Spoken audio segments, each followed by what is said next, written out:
Bapak Ibu sekalian yang dimuliakan Allah Subhanahu wa taala, fattaqullah. Kalian, kalau Allah sudah mengatakan qulil anfalu lillahi war rasul, fattaqullah, loyallah kepada Allah. Tidak boleh lagi ada orang minta jatah ini, minta jatah itu. Tetapi sepanjang dia sesuai dengan kontribusinya, tetaplah akan dipenuhi oleh Rasulullah SAW. Jadi orang yang minta itu tetap ada yang dikabulkan oleh Nabi, sepanjang yang diminta itu sesuai dengan apa? Kontribusinya. Nah, begitulah Rasulullah membagi harta rampasan perang. Fattaqullah, taatlah kepada Allah. Wa aslihu dzata bainikum. Yang awalnya kalian itu sudah saling curiga tentang harta rampasan perang, kalian sudah saling memfitnah antara satu dengan yang lainnya, maka saat ini pertikaian itu sudah tidak ada, karena fattaqullah, bertakwalah kalian kepada Allah. Wa aslihu dzata bainikum, bangunlah hubungan yang harmonis di antara kalian.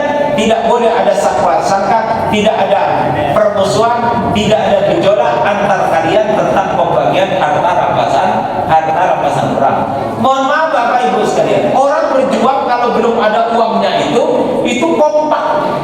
Tapi kalau udah uangnya besar, disitulah kadang-kadang muncul nah, sudah mulai ada orang pengen menguasai. Sehingga ayat ini memberikan kaidah, kalau sudah Allah yang memutuskan, orang semua harus kembali kepada titik zero. Sudah harus dibangun hubungan maslahat. Dia harus tunduk kepada hukumnya Allah, karena Allah itu tidak berpihak. Allah tidak berpihak.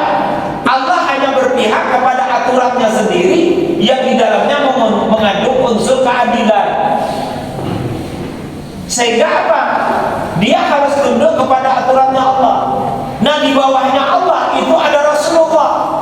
Beliau itu pembawa risalah, beliau itu juga panglima perang. Sehingga apa yang didakwakan oleh Rasulullah, yang difatwakan oleh Rasulullah, itu adalah wahyu dari Allah. Nah, sekarang Rasulullah tidak ada, lalu Nabi itu netes ke siapa? Nah, itu saya repot sekarang. Seharusnya Nabi itu netes kepada presiden, gitu loh. Tetapi mentalnya presiden seperti mentalnya Nabi. Dia kalau diangkat menjadi pemimpin, tidak boleh jadi partisan. Harus mendudukkan semua rakyat, ikut partai mana saja, itu sama di hadapan negara. Jangan lagi pilih kasih, ini yang milih, ini yang tidak milih. Seharusnya tidak, karena dia sudah jadi presiden untuk bangsa Indonesia.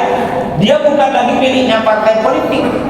Tetapi sepanjang pemimpin ini tidak mendudukkan dirinya sebagai pemimpin, dia pemimpin tetapi aromanya masih aroma partisan, maka tetaplah akan muncul banyak kecurigaan.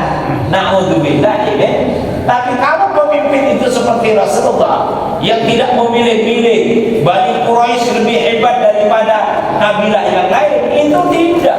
Semuanya didudukkan sama. Lau anna Fatimah tasariqat laqata'tu yadaha. Seandainya putriku Fatimah, kata Rasulullah, dia melakukan tindakan hukum mencuri, saya potong tangannya. Itu artinya di hadapan negara itu tidak berbeda antara keluarga dengan bukan keluarga, itu negara. Kalau nggak bisa menjadi negarawan seperti ini, nggak perlu jadi presiden. Kalau dia sudah jadi presiden, ya dia tidak boleh jadi partisan. Harus meletakkan semua warga negara itu sama di hadapan negara. Kalau diberikan kesejahteraan yang merata untuk seluruhnya, jangan yang untuk pengikutnya dikasih jabatan, dikasih kesejahteraan yang bukan dari kelompoknya, disingkirkan dan bahkan dimasukkan ke dalam penjara. Kalau seperti itu pasti panen konflik sepanjang waktu, tidak tenang. Na'udzubillah, seharusnya semuanya dirangkul, lalu diverifikasi sesuai dengan kemampuan yang dimiliki, berikan pekerjaan sesuai dengan kemampuannya. Makmur negara ini. Kalau seperti itu pemimpin kita, maka kaidah ini berlaku. Qaulul qadhi yarfa'ul khilaf. Kalau ada perbedaan pendapat di tengah-tengah masyarakat, lalu presidennya berpendapat, maka maka seharusnya perbedaan pendapat itu menjadi hilang. Semuanya kembali kepada kalimatun sawa, yaitu keputusan dari presiden. Tidak boleh lagi muncul perbedaan pendapat di lapangan karena sudah ditarik oleh pemimpin tertinggi. Sama dengan Al-Anfal, awalnya sahabat cekcok, lalu ditarik ke atas melalui surah Al-Anfal ayat 1, sehingga yang mengatur itu panglima tertinggi, presiden, yaitu Rasulullah Muhammad. Nah, hebatnya para sahabat, ketika Nabi yang mengambil alih, Nabi yang memutuskan, semuanya terus sami'na wa ata'na, karena mereka mengerti Nabi itu adalah panglima perang yang adil. Dia tidak melebih-lebihkan yang satu dibandingkan dengan yang lainnya.